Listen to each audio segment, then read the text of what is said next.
Hey guys, it's Brian from XS Metalworks and welcome back to the shop. So we are continuing on in my Alfa slash Fiat slash, actually wait, I'll wait for that last slash because making some changes from the last video. So in the last video we said we're going to use this Alfa motor as is, meaning that I was just going to hone the cylinder sleeves here and send it. Well, I decided I didn't want to do that. There is a little bit, just very, very minor, probably won't matter at all. But I just said, you know what, I don't really want to deal with this motor later on, so I might as well go ahead and do it now since I got everything apart. This has not been tanked yet. I just kind of took a pressure washer to it, trying to get the sleeves out. As you can see, there's some adaptations to the sleeves now because they would not come out. I only was able to get the one out, and this actually fell out by default. This is not a pressed-in fitting. These should slide out fairly easily. These other ones would not come out. I tried vice grips, tried everything, heating it up, it wouldn't work. So I ended up welding a bolt across the top since I didn't care about these liners anymore anyway, and used my big ass wrench here and was able to get up and through the cylinder like that, and finally was able to knock it loose. So this block now is ready to go and get tanked to make sure all the oil galleries are nice and clean. The last owner of this engine, it didn't change the oil. That's why these cylinders got stuck so much. You can kind of see all the actual just varnish really at this point from the oil not being changed. That's why those liners, like I said, got stuck so hard in the first place. So we want to make sure this block, all the oil passages are completely clean, so this will get tanked. My son, like I said, he works over at Proline Racing, and he has said he'll polish my crank for me. So, oh, that doesn't sound too good, did it? All right, well anyway, we'll go ahead and get this polished up. It is looking a little grimy and gooey, so get that taken care of. And finally, I got to do something with this flywheel. There's a local shop here that does flywheel reconditioning. We'll see if this thing is salvageable. I want to get it a little bit lighter anyway. This is, I think, the heavier version of it, but I'll try to get this down to like 6.6 kilograms, 6.5 kilograms, somewhere right around there. So yeah, we'll have to get that done, and then we'll start hopefully reassembling this thing, at least making it back into a short block. So, but what are we going to do with the actual other change that I kind of mentioned at the very, very beginning? Well, for that we need to jump over to actually the chassis and the body and all that kind of stuff.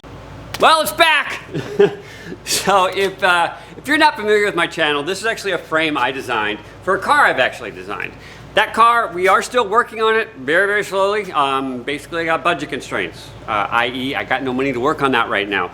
So we're kind of waiting, kind of working with somebody else. Hopefully that will take off. Plus the fact that this is a steel frame and I really want to use an aluminum frame for my designs. So what we're going to do though is maybe use that for that. Originally I said we're going to use that Mazda Miata, and that's still an option. That might be option B. This was not even in the picture. I kind of forgot I had this just sitting outside. I know it's kind of a strange thing to say, but that's the truth. And so looking at it, it's obviously wider and it's obviously longer.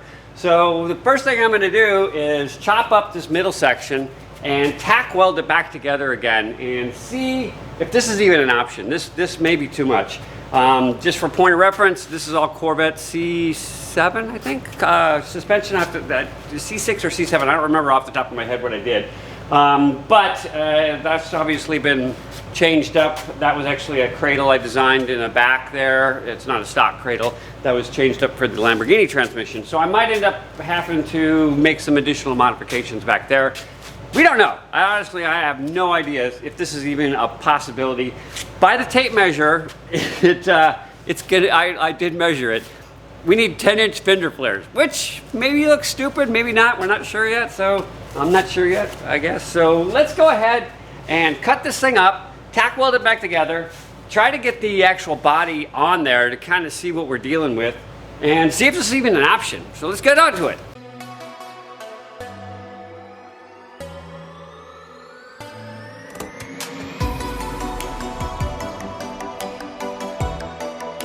So there you have it. I'm sweaty, I'm dirty, but it is much shorter and narrower now. Basically, if you saw in the video there, these are just kind of tack welded. They're not meant to be holding the car together. For that, if this actually works, I'll have to get it on my chassis table and really get this thing squared up. I just kind of, I mean, it was pretty accurate, but it's not what I want. So I'm actually going to have to get it on the chassis jig, like I said, if this works.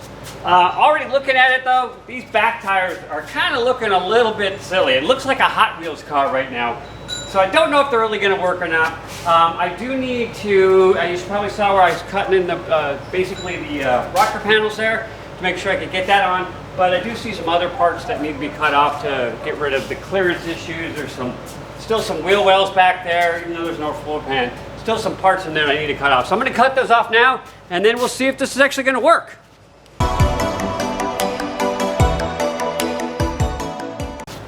There you got it. So I cut away basically all of the interior. This thing is really, this is not standard sheet metal, at least like what we consider standard sheet metal. It's actually very thick. So it's got nothing on the inside anymore.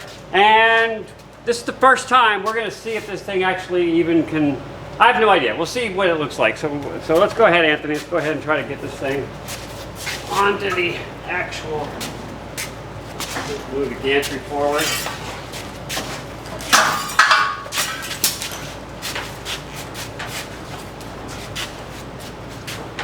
Right about there, I think.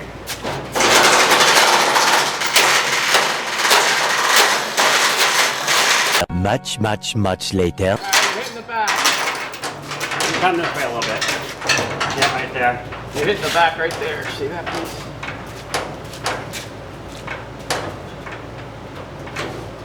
Yeah, I'm gonna have to cut that back off. Yeah. Cut the beam off. Mm-hmm. You could always. I don't need this bar, so that's attached, so I don't know what to do with that yet. So I'll just cut it right there.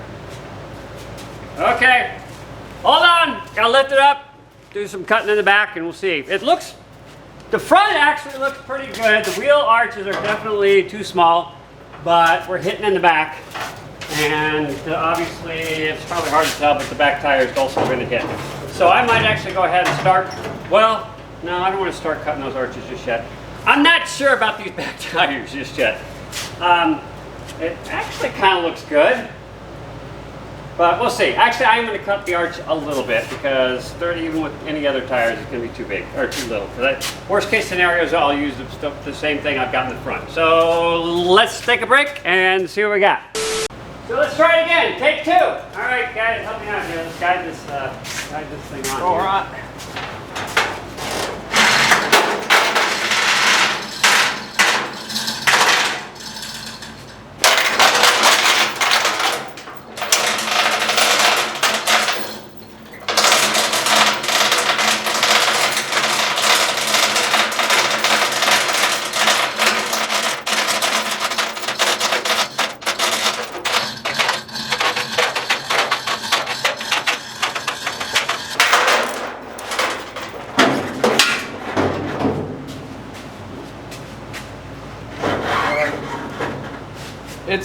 It's sitting up on this one.